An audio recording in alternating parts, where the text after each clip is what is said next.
오늘은 하나님 말씀을 듣지 못한 기갈이라는 제목으로 함께 말씀의 은혜를 나눕니다. 오늘 함께 나눌 아모스 8장은 아모스 선지자의 네 번째 환상과 마지막 설교가 나옵니다. 아모스 선지자는 북이스라엘이 멸망하기 전 30년에서 40년 전에 활동하던 선지자로 그 당시 북이스라엘은 경제적으로 가장 큰 번영을 누리던 시기였다고 합니다. 그 아모스의 직업은 농부로 알려져 있습니다. 그는 북이스라엘의 마지막 멸망의 그날이 올 것이라고 경고하면서 하나님의 말씀에 귀 기울이도록 권면하고 있습니다.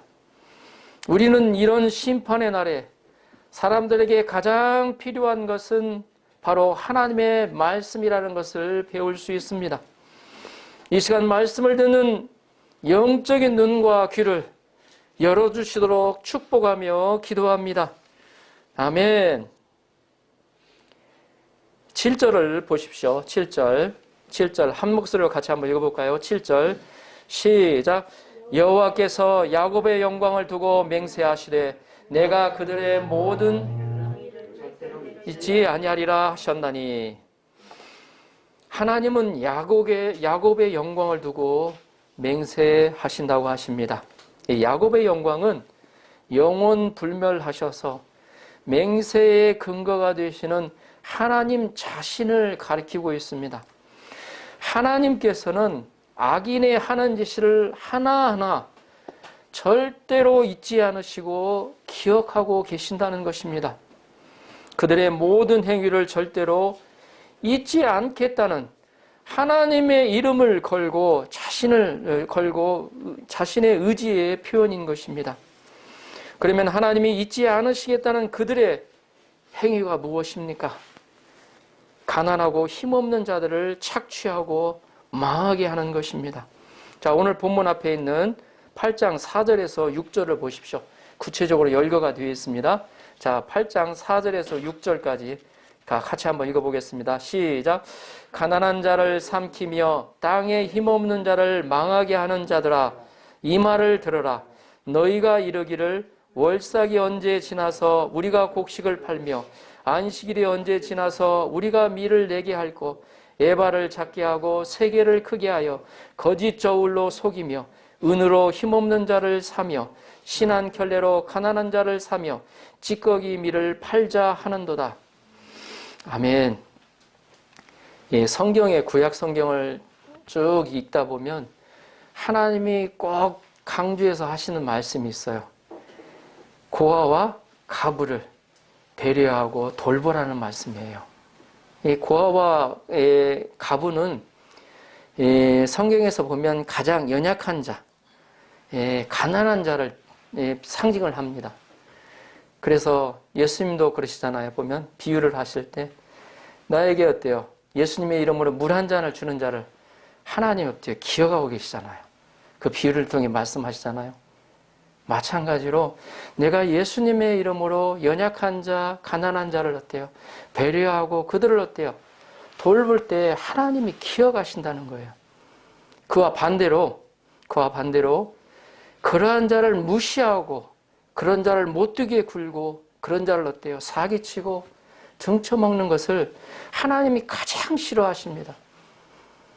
하나님을 적으로 돌리시려면 이렇게 사시면 됩니다. 가장 연약한 자들 괴롭히고 힘없는 자들 어때요? 등쳐먹고 하나님이 가장 싫어하시는 거예요. 아모스는 아무리 하나님을 공경한다 말하여도 세상 물질의 경제권을 쥐고 빈민을 압박하는 죄로 말미암아 이 땅 백성이 떨며 애통하는 재앙이 온다고 반드시 분명히 경고하고 있습니다. 그들이 최고로 풍성할 때, 잘 살 때 다음을 준비하는 삶을 살지 못해서 그들은 망하게 됩니다. 그 풍성한 것을 가난한 자들에게 잘 나누어 주는 것이 망하지 않는 길입니다. 이스라엘은 하나님의 심판의 때가 가까이 왔음을 알지 못하고 아직도 악하게 살았습니다. 하나님의 마음을 알지 못하였고 하나님이 원하시는 것을 선택하지 않았고 자기 이익과 자기 만족을 위하여 그들은 살았습니다. 가난한 자를 삼키고 힘없는 자를 망하게 하였습니다. 약자들을 착취하였습니다. 그들은 아직도 거짓으로 장사하고 돈으로 사람을 사고 파는 것에만 관심이 있었습니다. 어려운 사람들을 더한 고통에 빠지게 하였습니다. 실제로 오늘날도 이와 흡사하지 않나요? 자신들은 떵떵거리며 잘 사는 것처럼 보일지 몰라도 여호와 하나님께서 그들을 똑똑히 보고 있음을 우리는 기억해야 합니다. 하나님께서는 죄에 대하여 철저하게 심판하시는 공의의 하나님이십니다. 왜 그게 공의의 하나님이시냐면 그걸 가장 드러낸 것이 바로 십자가입니다. 예수님이 십자가에서 죄를 다 짊어지시고 죽으셨잖아요. 그때 하나님이 손을 놓고 기다리고 계셨어요. 왜냐하면 그 죄의 대가를 치러야 하기 때문에. 가장 사랑하는 독생자 하나님의 아들 예수 그리스도시지만 예수님이 절규하시잖아요. 아버지여 어찌하여 나를 버리셨나이까. 그 절규 가운데서 그 절규하는 음성을 들으시면서도 하나님은 잠잠하십니다. 왜 그러실까요? 하나님은 공의의 하나님이시기 때문입니다. 패션 크라이스트에서 맨 마지막에 예수님한테 십자가에 죽고 나서 눈물 한 방울이 떨어지죠. 그 영화의 아마 분명히 그 작자의 감독의 아마 깊은 의도가 숨겨 있지 않을까 생각이 듭니다. 하나님이 눈물을 흘리셨다. 그걸 표현해주고 있어요. 하나님은 공의의 하나님이세요. 하나님을 믿는 신자들은 더욱 이 하나님을 경외하며 살아야 합니다. 하나님을 믿으니까 주일 예배 빠지지 않고 다니고 있으니까 열심히 봉사하고 있으니까 난 봐주시겠지 하며 죄를 짓고도 회개하는 경우가 있는데 이것은 정말로 잘못된 믿음입니다. 믿는 사람일수록 더욱 하나님 앞에 진실되고 착하고 선한 삶을 살아야 합니다. 그러면 그들의 악한 행위로 인한 결과는 어떻게 됩니까? 자, 8절에서 10절 조금 길지만 천천히 같이 한번 읽어보겠습니다. 그 악한 행위로 인한 결과입니다. 자, 8절부터 읽겠습니다. 이로 말미암아 땅이 떨지 않겠으며 그 가운데 그 모든 주민이 애통하지 않겠느냐. 온 땅이 강에 넘침같이 솟아오르며 애굽 강같이 뛰놀다가 낮아지리라. 주 여호와의 말씀이니라. 그날에 내가 해를 대낮에 지게 하여 백주의 땅을 캄캄하게 하며 너희 절기를 애통으로 너희 모든 노래를 애곡으로 변하게 하며 모든 사람에게 굵은 배로 허리를 동이게 하며 모든 머리를 대머리게 되게 하며 독자의 죽음으로 말미암아 애통하듯 하게 하며 결국은 공고한 날과 같게 하리라. 아멘. 하나님의 심판은 아주 철저해요. 하나님께서는 자신을 떠나 죄악 가운데 사는 북이스라엘 백성들에게 땅이 솟아오르다 낮아지는 지진이 곳곳에서 일어나게 하신다고 하십니다. 땅의 지진을 일으키면 사회의 질서에 혼란을 말하고 온 땅이 솟아오르면 물이 땅에 솟아오르는 것입니다. 하나님의 심판이 그처럼 확장되고 확실하게 일어난다는 것을 나타내주는 비유의 말입니다. 애굽의 나일강 물이 솟아올라서 온 지면을 휩쓸어 내려감 같이 하나님께서 죄인들을 심판하실 것입니다. 요즘 미국에서 그러한 일이 일어나고 있죠. 뉴스를 보니까 연말부터 지금 이번 주까지 하늘에 대기의 강이라 해서 지금 캐나다에서부터 캘리포니아 그곳에 아주 홍수가 나고 많은 사람이 피해를 입고 있습니다. 그것은 약과라는 겁니다. 보면 해가 대낮에 떨어져 어둠이 있게 하시는 것과 같은 자연재앙을 보내셔서 그들을 심판하십니다. 이 진노에 달한 흑암의 날이요 모든 사람이 애통하는 날입니다. 그날에는 용서 없는 진노가 옵니다. 여기서 9절에 보면 해를 대낮에 지게 함은이란 말이 나옵니다.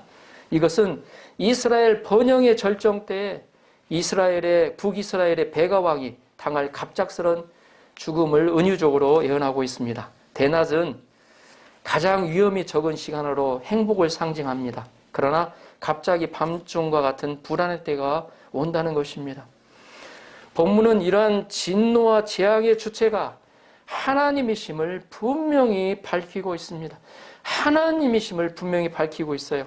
그 심판이 얼마나 무섭고 철저한지, 그들의 고통은 매우 커서 모두 다 기뻐하는 명절 때에도 슬픈 울음으로 울겠고, 모든 노래가 죽은 사람을 위한 노래가 된다는 것입니다. 하나밖에 없는 독자를 잃은 슬픔같이 애통하며 이스라엘의 끝은 슬프고 고통스러운 날이 될 것이라 합니다. 예언의 성취 때 이스라엘이 겪어야 할 극심한 고통과 슬픔을 구체적인 애통 광경을 통해 절실하게 표현하고 있습니다. 독자의 죽음으로 말미암아 애통하게 함은 그 고통이 쉬 지나가고 끝나는 것이 아니고, 한 번 지나갔다 슉 끝나는 것이 아니라고 계속 된다는 것을 말합니다.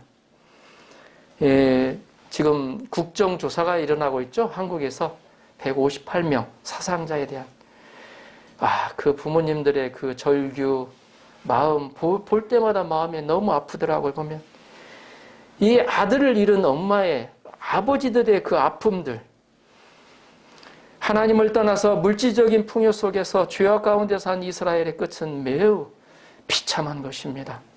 여호와께서는 또 장차 북이스라엘의 기근을 보내신다고 하십니다. 어떤 기근입니까? 자, 11절을 보십시오. 11절 같이 한번 읽어볼까요? 시작. 주 여호와의 말씀이니라. 보라, 날이 이를지라. 내가 기근을 땅에 보내리니 양식이 없어 주림이 아니며 물이 없어 가람이 아니요 여호와의 말씀을 듣지 못한 기갈이라. 아멘. 제가 이 말씀을 조금 더 쉽게 어떻게 할 수 없을까 해서 여러 가지 번역된 성경을 좀 찾아봤습니다. 근데 그 중에서도 새 번역이라고, 그 번역된 데가 가장 좀 쉽게 번역해 놨더라고요. 그걸 한번 읽어드리겠습니다. 11절 말씀. 그날이 온다. 나 주 하나님이 하는 말이다. 내가 이 땅에 기근을 보내겠다. 사람들이 배고파 하겠지만 그것은 밥이 없어서 겪는 배고픔이 아니다. 사람들이 목말라 하겠지만 그것은 물이 없어서 겪는 목마름이 아니다. 주의 말씀을 듣지 못하여서 사람들이 굶주리고 목말라 할 것이다 라고 번역해 놓았습니다. 하나님은 이스라엘의 기근을 심판으로 보내신다고 하십니다. 여기서 기근과 기갈이라는 단어가 나오죠. 처음에는 내가 기근을 땅에 보내리니 양식이 없어 주림이 아니요 물이 없어 가람이 아니요 여호와의 말씀을 듣지 못한 기갈이라 나옵니다. 기근과 기갈. 이게 중요한 단어인데, 여기서 기근과 기갈이라는 번역, 어떤 번역에서는, 대부분의 번역에서는 똑같은 의미로 사용해 놓은 것이 많았습니다. 그런데 제가 기근을 한번 또 사절을 한번 찾아보니까 어떻게 나오냐면 식량이 모자라서 굶주리는 일이라고 표현해 놨습니다. 기근을. 또 기갈은 또 어떻게 표현을 했냐면 배고픔과 목마름을 아울러 이루는 말이라고 하는 의미로 해석을 해놨더라고요. 이걸 종합해 보면 굶주리고 목이 말라서 죽을 지경에 이른다는 의미로 해석하면 될 것입니다. 그것을 오늘 말씀에 적용해서 생각해 보면 양식이 없어 굶주리는 것이 아니고 또 물이 없어 목말라 하는 문제가 아니라 하나님의 말씀을 듣지 못해서 굶주리고 목이 말라 죽을 지경에 이른다는 뜻입니다. 여기서 여호와의 말씀에 대한 기근이라는 것은 실제 말씀이 없다는 말이 아닙니다. 말씀은 많이 있지만 아모스 선지자와 같이 전하는 여호와의 말씀, 하나님의 말씀이 없다는 말씀입니다. 그때가 이 아모스 선지자가 활동하던 시대가 전성기였잖아요. 경제적으로 풍요한 때였어요. 번영하던 때였어요. 그러니까 종말이 온다, 멸망이 온다는 말을 사람들이 듣겠습니까? 그런 말 들으려고도 하지도 않았고, 또 니세 선지자, 니세 선지자를 한국말로 뭐라고 하죠? 거짓 선지자. 갑자기 생각이 안 나. 죄송합니다. 거짓 선지자들은 대부분 어때요? 멸망 안 올 것이다. 그렇게 얘기를 했어요. 이렇게 더 잘 될 것이다. 하나님의 말씀과는 어때요? 정반대로 자기들이 생각하는 거 앞으로 이렇게 되면 더 잘 될 것이다. 그 말을 전한 거예요. 하나님의 사람들의 말씀을 가진 사람들. 아모스는 그대로 전했죠. 북이스라엘은 참 선지자가 없었습니다. 있는 그대로의 하나님의 공의를 전하는 참 선지자가 없었어요. 거짓 선지자들이 많았습니다. 예수님이 오시기까지 700년 동안 북이스라엘은 여호와의 말씀이 없었습니다. 그 혼란한 전국에 여호와의 말씀을 듣고자 애를 쓰고 열심히 기도해도 여호와께서 말씀을 주시지 않았다는 것입니다. 그때는 아무리 진리를 들어보려고 해도 들어볼 수 없는 때였습니다. 하나님은 이 기근을, 말씀을 듣지 못하는 기근을 심판으로 주셨다는 것입니다. 하나님의 말씀을 듣지 못해서 오는 기근은 다른 의미로 말씀을 들으려고 해도 들을 수 없다는 것입니다. 저도 성경을 공부한 지 6년 만에 예수님을 인격적으로 만났습니다. 이 서두에 예수님 만나는 얘기를 제가 잠깐 했는데, 저도 대학교 1학년 때부터 성경 공부를 했는데, 제가 처음에, 저도 어렸을 때도 좀 교회를 가고 그랬는데, 기도를 저한테 시키길래, 저도 참 우스갯소리로, 기도를 마지막에 했는데, 예수님 이름으로 기도했습니다. 그렇게 기도해야 되잖아요. 네, 저는 하나님 이름으로 기도했습니다. 틀린 건 아닌데 예수님 이름으로 기도해야 되는데, 그때는 그렇게 저도 잘 몰랐습니다. 내가 기도해보라고 했을 때 그렇게 했었는데, 근데 그러니까 그때 당시는 말씀이 성경은 한번 읽어봐야 할 만하고 성경은 좋은 말씀이다, 이제 거기에 머물렀었죠. 더 이상 깊지를 않았죠, 보면. 근데 제가 말씀을 배우면서 또 예수님의 그 십자가에 죽으신 사건 앞에서 또 나의 죄를, 무덤까지 들고 갈 나의 죄를 고백하고, 그러한 과정을 통해서 또 매일 이렇게 큐티 말씀을 읽고 또 이렇게 나누고 쓰고, 이 말씀이 나에게 주는 의미가 뭔가, 그걸 연습이라고 할까요? 하여튼 그런 과정을 했습니다. 근데 제 안에 이제까지 저를 괴롭혔던 허무가 사라지는 거예요. 사실 저는 대학에 들어와서 기대가 아주 컸습니다. 제 간증이지만 대학에 들어와서 뭔가 이렇게 로망이 있었어요. 그 잔디밭에 앉아서 툭 둘러서 남녀가 함께였대요. 기타를 치면서 그런 어떤 행복감. 그래서 저도 그렇게도 해보고 또 미팅도 하고 소개팅도 해보고 이것저것 서클도 들어보고 했는데, 왜 내가 하고 싶은 일을 하며 이렇게 계속 하는데도 이 마음이 왜 이렇게 텅 비어 있는 것처럼 느껴질까? 가슴이 어때요? 그래서 제가 이렇게 만져봤다니까요. 근데 여기는 꽉 찼어요, 보니까. 근데 마음 한구석에 뭔가 텅 빈 것 같은 어때요? 허무감을 주체할 수가 없었어요. 근데 제가 말씀을 공부하고, 그런 이제 과정 가운데서 그것이 사라져 버렸어요. 내 마음에 허무라는 게 사라졌다니까, 마음에요. 제가 그를 통해서 깨닫게 된 것이 있습니다, 그게. 이게 말씀이 그냥 우리가 좋은 말이라고 하는 이 말씀에 뭔가가 있구나 하는 것을 그때부터 깨닫기 시작했어요. 이 말씀에 어때요? 귀 기울이기 시작하게 된 거죠. 우리가 이를 보면 은혜 받을 때가 있다는 것입니다. 하나님도 한 사람이라도 더 구원하시기 위하여 심판의 때를 늦추시고 계십니다. 예수님이 다시 오시는 것은 지금 오셔도 이상하지 않다고 많은 신학자들이 이야기하고 있습니다. 이러한 때에 하나님의 말씀에 귀 기울이고 하나님이 기뻐하시는 것을 선택하며 살아야 하겠습니다. 우리는 여기서 말씀을 듣지 못하는 기간이 왜 심판이 되는 것인가 한번 생각해 보아야 합니다. 그것은 내가 어떤 존재로 지음을 받았는가 생각해 보면 해결의 실마리를 찾을 수 있습니다. 성경은 하나님이 인간을 자기 형상대로 하나님의 형상대로 창조하였다고 기록하고 있습니다. 그래서 인간은 하나님의 형상으로 지음받은 영적인 존재라는 사실입니다.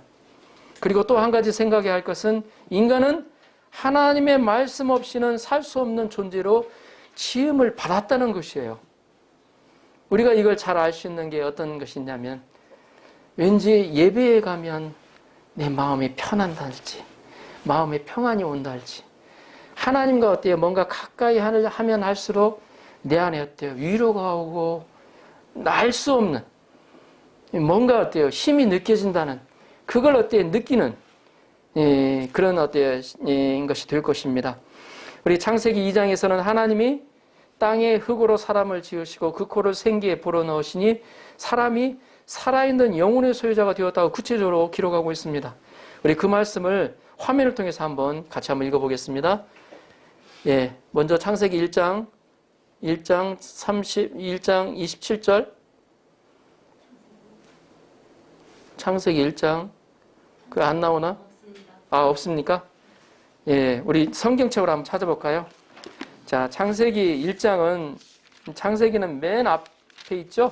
구약에서도 창세기. 자, 1장. 맨 첫 장 2페이지가 되겠습니다. 1페이지. 1장 27절에 이렇게 나옵니다. 26절, 27절 같이 한번 읽어보겠습니다. 26절, 27절, 1장 26절, 27절 같이 한번 읽어보겠습니다. 시작.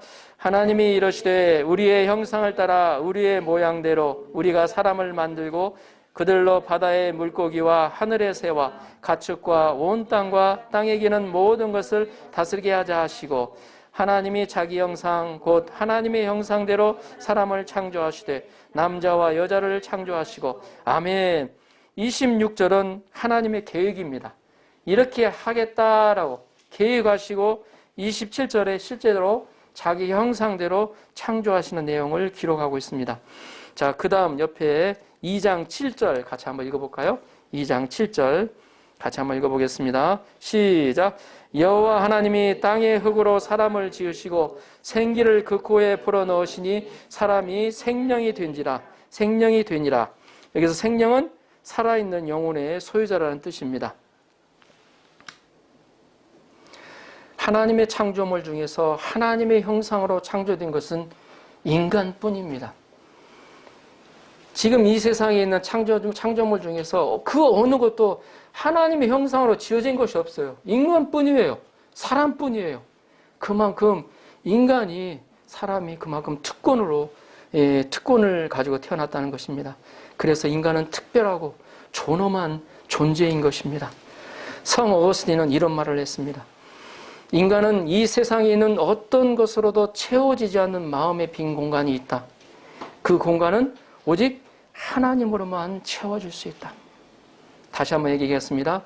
인간은 이 세상에 있는 어떤 것으로도 채워지지 않는 마음의 빈 공간이 있다. 그 공간은 오직 하나님으로만 채워줄 수 있다. 인간은요, 이 세상에 있는 어때요? 부나, 명예, 권세, 힘, 지혜, 어떤 것으로도 채워지지 않는 마음의 빈 공간이 있대요. 그 공간은 오직 하나님으로만 채워진다. 그의 고백입니다. 성 어거스틴의 어머니가 모니카죠. 모니카가 자식을 위해서 기도를 합니다. 이 성 어거스틴이 앞에 성이 붙었는데 그 전까지는 굉장히 방황하는 삶을 살았어요. 보니까 거의 20살도 안 돼서 동거를 하고 그때 당시에 그 정도 되면 이 사람을 보니까 이 고백록에 보면 자기가 저지른 죄악들 동거하고 하여튼 자기가 했던 죄악들을 다 고백해 놨어요. 이 사람의 고백이에요. 실제적으로 체험이기도 하고 내가 이 세상에서 누릴 것들 다 경험해 봤는데 채우지 않는 마음의 빈 공간이 있더라는 거예요. 그 공간은 그가 하나님을 만나고 나면서부터 깨닫게 됩니다. 이거다. 내 마음을 채워줄 수 있는, 공간을 채워줄 수 있는. 육신을 가진 인간이 육체를 위해 음식을 먹어야 하는 것처럼 영을 가진 인간은 영적인 양식을 섭취해야 합니다. 그래야 만족하게 됩니다. 우리는 흙으로 만들어졌기에 흙에서 나는 소산을 먹음으로써 만족하게 됩니다. 그러잖아요. 우리 어때 쌀, 밥에 드시고 또 야채로 여러 가지 어때 음식에서 드시잖아요. 그래도 맛있게 먹고 또 만족하게 되잖아요. 보면 마찬가지로 하나님의 형상인 영의 소유자이기에 하나님의 말씀을 먹음으로써 우리의 영이 채워지게 된다는 거예요. 만족하게 됩니다. 먹지를 않게 되면 어때요? 배고프어지잖아요. 보면 거기에 기가를 느끼게 된다는 거죠. 이것이 바로 존재론적으로 풀어보는 행복론입니다. 요즘 대세인 환경적 행복론과 좀 다르죠. 이쪽으로 어때요? 많은 부를 소유하고 힘을 좋아하고 명예를 가진다 하더라도 요즘 세상은 그걸 많이 추구를 하잖아요. 외적인 것을. 우리가 배고프면 먹어야 합니다. 그것도 맛있는 거 먹어야 되죠. 내가 먹고 싶은 거 먹어야 돼요. 배고프면 그만큼 채워져야 만족을 하게 됩니다. 마찬가지로 우리 영도 영혼의 양식을 먹어야 합니다. 하나님의 택함을 받은 이스라엘의 특권은 제사장과 선지자를 통하여 영적 양식을 부족함 없이 공급받는 데 있었습니다. 이게 하나님이 이스라엘 백성의 선민으로 선택한 그들에게 특권이었어요. 그러나 이러한 특권을 스스로 그들이 배척했을 때 하나님은 심판의 일환으로 말씀 공급을 멈추신 것입니다. 그들에게는 귀를 즐겁게 하는 말씀만 있었습니다. 위로의 말씀, 축복의 말씀만 있었어요. 진리를 전하는 말씀이 없었습니다. 이것이 바로 이스라엘이 당하는 재앙 가운데 가장 큰 재앙인 것입니다. 암 환자에게 암 환자라고 얘기해 주는 사람이 없을 때 암 환자는 아마 가장 고통스러울 것입니다. 오늘날 성도들도 무엇을 마시고 무엇을 먹고 되도록이면 어때요? 더 멋있고 더 어때요? 맛있는 것을 먹는 것에 골몰하기 이전에 또 자기가 정말로 하고 싶은 것을 성취하기 이전에 영적 기갈 상태를 가장 경계해야 할 것입니다. 영적 기갈 상태는 잘 나타나지가 않아요. 예수 그리스도의 복음, 하나님 나라의 복음, 십자가 은혜의 복음, 영광의 복음을 잃어버리고 있지 않은지 자신을 돌아보아야 합니다. 이런 복음을 잃어버리고 영적 기갈이 오면 다 비틀거립니다. 사람들이 말씀을 듣지 못한다는 것은 단지 말씀을 귀로 듣지 못한다는 것보다 그 말씀을 들어도 마음에서 깨닫지 못한다는 것을 의미합니다. 우리가 아무리 성경 말씀을 읽어도 그 말씀을 하나님이 주시는 말씀으로 깨닫지 못하고 나의 말씀으로 받지 못할 때 마음의 말씀에 대한 기근을 느끼게 됩니다. 밥을 먹어도 계속 배고프고 물을 마셔도 계속 목마른 것과 같습니다. 고통스러운 것입니다. 자, 12절 13절로 보십시오. 사람이 이 바다에서 저 바다까지 북쪽에서 동쪽까지 비틀거리며 여호와의 말씀을 구하려고 돌아다녀도 얻지 못하리니 그날의 아름다운 처녀와 젊은 남자가 다 갈아여 쓰러지리라. 여기서 대표적인 좀 중심 단어를 고르라면 동사를 고르라면 비틀거리다와 갈아여 쓰러지리라 라는 두 단어일 것입니다. 우리가 밥을 못 먹는 사람의 특징이 어떻습니까? 뭐 한 끼 못 먹어가지고는 그렇지는 않지만 하루 못 먹어보세요. 그러면 벌써부터 힘이 없어져가지고 점점 비틀거리고 결국에는 쓰러지게 됩니다. 잘 먹지 못하면 병들게 되죠. 병들게 되면 어때요? 죽음에 가까워져 가야 보면 사람들이 이 바다에서 저 바다까지 동쪽에서 북쪽에서 동쪽까지 비틀거리며 여호와의 말씀을 구하려고 돌아다녀도 얻지 못한다는 것입니다. 심지어 그날에 그 기근의 날에 아름다운 처녀와 젊은 남자가 다 갈아여 쓰러질 것이라고 말씀하십니다. 가장 건강하고 아름다운 시기를 생각해 보면 젊은 남자와 처녀일 것입니다. 젊은 때는 쇠를 먹어도 소화시킨다는 말이 있죠. 그만큼 건강하고 튼튼하다는 것입니다. 그런데 제 아무리 건강하고 튼튼하다 하더라도 쓰러진다는 것입니다. 이 영적인 모습이에요. 보면 자기 스스로 어때요? 컨트롤이 안 돼요. 내 감정이 컨트롤이 안 돼요. 보면 인생의 만족을 찾아 여기저기 기웃거리고 살아보지만 결국에는 허무한 인생이라는 결론 가운데 인생의 의미를 잊어버려요. 결국에는 어때요? 자신의 어때요? 육신의 욕정에 자신을 내어맡기는 인생을 살아가게 됩니다. 인생의 황금기인 아름다운 처녀와 젊은 총각도 하나님의 말씀을 떠나서는 살 수 없다는 것입니다. 예, 저번 주 한국에서 뉴스를 좀 봤는데 거제도라는 곳에서 200m 밑으로 자동차가 하나 떨어졌습니다. 그곳에 4명이 타고 있었는데 4명 모두 사망이라는, 경찰이 조사를 해보니까 주소지가 다 달라요. 가족도 아니고. 그래서 어떤 의심을 하게 되냐면, 이 사람들 집단 자살하려고 하는 그런 사람이 아닌가. 제가 딱 봐도 그런 생각이 들더라고요. 여러 가지 상황을 볼 때. 왜 그러냐, 이거. 얼마 전에 일본에서는 그게 좀 많이 하야리가 있었어요. 보면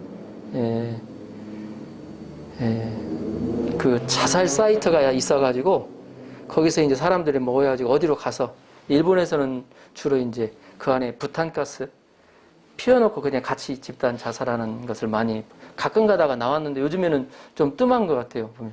근데 이번에 한국에 있는 걸 보면서 너무 안타깝더라고요, 보면. 왜 그럴까? 우리 살다 보면 자기가 어때요? 원하고 내가 재밌다는 거 선택해서 살잖아요. 그런데 마음에 뭐냐면 어때요? 그 빈 공간을 채워주질 못하니까. 아무리 자기가 재밌는 거 하더라도요, 항상 마음에 빈 공간이 있는 사람의 삶은 채워지지 않아요. 뭔가 막, 그러니까 나중에는 보면 사람들이 어때요? 뭐라고 할까요? 가속이 붙죠, 보면. 그냥 될 대로 되라는 식으로 살아가 버리는. 그게 참 안타까운 거죠. 예수님께서도 사람이 떡으로만 사는 것이 아니라 하나님의 힘으로 나오는 모든 말씀으로 산다고 말씀하셨습니다. 자, 화면을 통해서 마태복음 4장 4절 같이 한번 읽어볼까요? 마태복음 4장 4절 같이 한 목소리로 읽어보겠습니다. 시작. 예수께서 대답하여 이르시되 기록되었으되 사람이 떡으로만 살 것이 아니요 하나님의 입으로부터 나오는 모든 말씀으로 살 것이라. 아멘. 여기서 떡이라는 것은 밥이에요. 먹을 거예요. 먹을 것만으로는 사람은 살지 못한다는 거죠. 일부분의 대부분이 왜 취직하냐고 물어보면 그때 그 당연히 먹고 살기 위해서. 일본뿐만 아니라 전세가 한국도 그렇고 그렇습니다. 그러나 사람은 먹고 사는 것으로 끝나지 않는다는 그런 존재가 아니라는 거죠. 하나님 입으로부터 나오는 모든 말씀으로 살 것이라고 예수님 분명히 말씀하셨어요. 많은 어때요? 신앙의 위인들, 사람들이 이 말씀을 강조하고 있죠, 보면. 예수님은 또 자신을 영의 생명의 떡이라고 표현하셨습니다. 자, 화면을 통해서, 죄송합니다. 화면을 통해서 그 다음 슬라이드 보여주시겠어요? 자, 요한복음 6장 35절 같이 한번 읽어볼까요? 시작. 예수께서 이르시되 나는 생명의 떡이니 내게 오는 자는 결코 줄이지 아니할 터요 나를 믿는 자는 영원히 목마르지 아니하리라. 아멘. 예수님은 내가 주는 물을 먹는 자는 영원히 목마르지 아니한다고 말씀하셨습니다. 자, 화면을 통해서 요한복음 3장 13절 14절 요한복음 4장이네요. 같이 한번 읽어볼까요? 자, 시작. 예수께서 대답하여 이르시되 이 물을 마시는 자마다 다시 목마르려니와 내가 준 물을 마시는 자는 영원히 목마르지 아니하리니 내가 주는 물은 그 속에서 영생하도록 솟아나는 샘물이 되리라. 아멘. 내가 주는 물을 마시는 자는, 여러분, 이게 바로 말씀의 힘입니다. 그러니까 말씀을 어때요? 묵상하고 그 어때요? 말씀을 통해서 깨닫는 자는 그 속에서 어때요? 영생하도록 솟아나는 샘물이 나온다.